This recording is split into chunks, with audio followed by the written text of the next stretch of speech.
Hey, what's going on, guys? This is Star Blast Studios coming here with a brand new figure review, and today we're going to be taking a look at the event exclusive S.H.Figuarts Perfect Cell. So before we get into the figure, let's always take our traditional look at the box. So we do get some really cool art right here for Cell being in black and green. We get a cool window shell right there to show the figure inside of the box. On the bottom, we get it says right there, Perfect Cell. We got the stuff right there.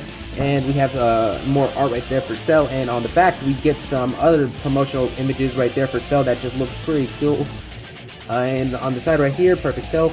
On the top, it's just another window. So without further ado, let's actually take this Cell out of the box and get a closer look at this figure. Alright, so taking a closer detail... Yo bro, what'd you do with my Cell?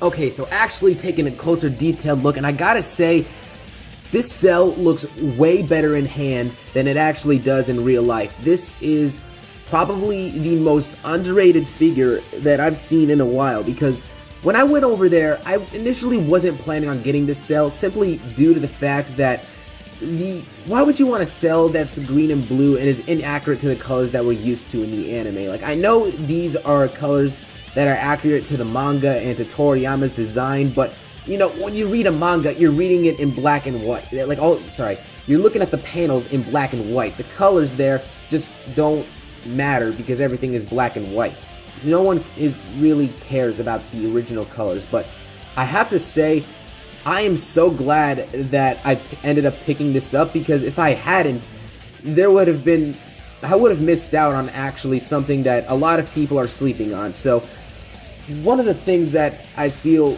made me not want to get this initially is the promotional images. So let's actually take the box right out again, and if you look at the promotional images, the actual colors are a lot more dull, and everything on the actual colors themselves, they just don't look as good on the box than it does in hand. The colors just seem so boring, and everything seems so flat. The green, it just seems really olivey and doesn't really look cool. But when you have the figure in hand, the green, instead of being that olive color that we have, which worked for Broly but that didn't work for Cell, it's actually a much darker green with a really cool glossy metallic finish that I feel really benefits this figure in the heat of it. Everything on here is painted so well, and it's such a shame that so many people are not going out to get this, because this is actually really well done. Now, going over the colors on this thing, the black area right here, the part where initially, well, it's not black, it's a metallic gunmetal color, which is awesome, but on the original it's black. I love the gunmetal color that they gave on this thing. It gives it a really nice shine and finish to it that I feel we don't often get on any S.H.Figuarts Dragon Ball figures.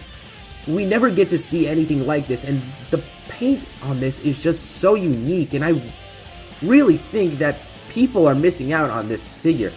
The blue on here actually goes so well with the green and the metallic colors.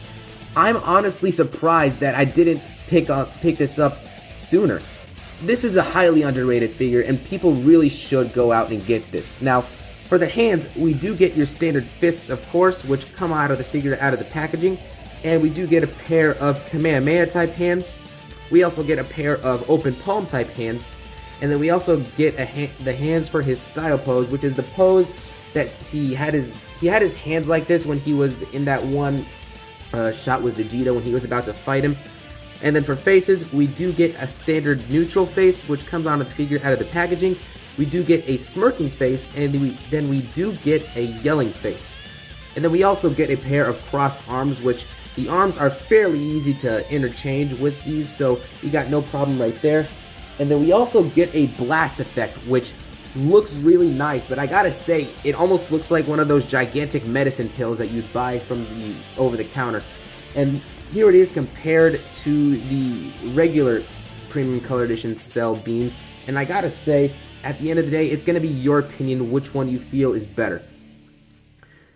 So, without further ado, let's actually get this other Cell and get a good size comparison out here with all the other figures. Alright, now comparing this Cell to the Premium... Yo, bro, can you stop taking my figure?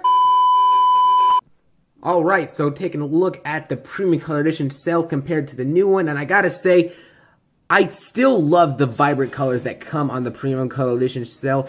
I feel like the way that it is, it does its job really well. I'm a poet. And it definitely captures the cell that we saw in the anime, but like, obviously it is a little bit too green, which that is gonna bother some people, but hey, if you want the green to be a lot less vibrant and be a little bit more dull, but also really cool, and you don't really mind the blue, then this is the cell that you should pick up.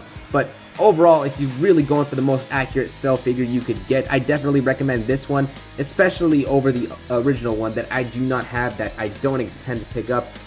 Yeah, that's the cell right next to this one. And for other size comparison, here he is compared to the S.H.Figuarts Saiyan Raised on Earth Goku and the S.H.Figuarts Battle Damage Super Saiyan 2 Gohan. And then here he is compared to the S.H.Figuarts Dragon Ball Super Version Trunks and the S.H.Figuarts 2.0 Super Saiyan Vegeta. And here he is compared to this bootleg that I kept on making fun of in this video. That honestly, get out of here, bro. I don't want this figure. Silent Storm, take this away from me, please.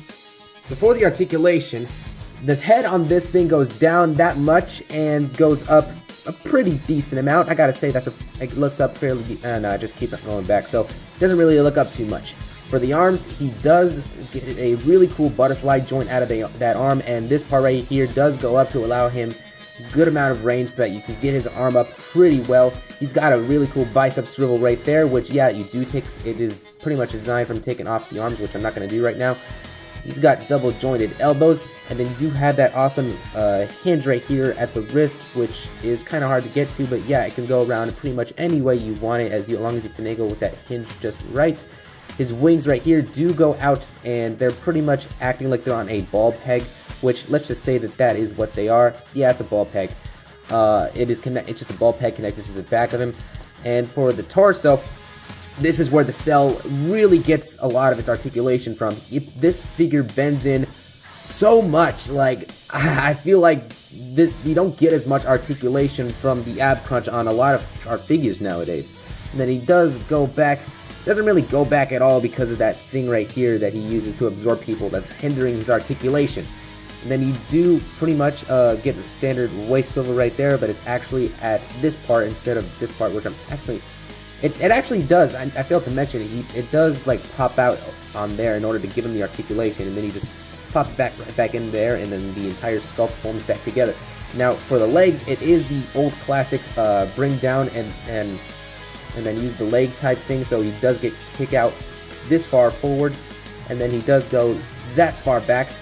He goes out to the sides this much. He is getting a little bit hindered by the, I don't know what you call that, it's like the piece of like hardened skin that's like right there on the side, and you do get a thigh swivel right there.